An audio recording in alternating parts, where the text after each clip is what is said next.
dívka s číslem 8 Jana Zemanová.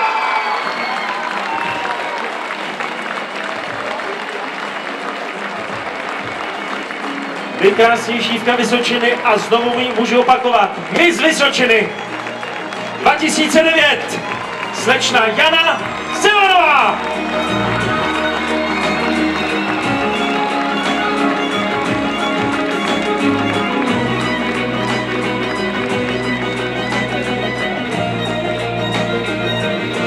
Přichází Andrejka, aby předala své nástupkyni pomyslné žezlo a také krásnou korunku pro dvojnásobnou královnu dnešního večera.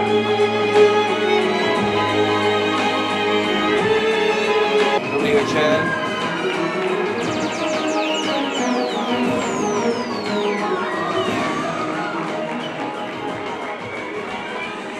Hlavní dar pro naši královnu. Půlroční propůjčení vozu Fabia od května na půl roku. Nádherné prázdniny. Prožije Jana Zemanová, dívka s číslem 8. Já děkuji přidávajícím a gratuluji této trojici.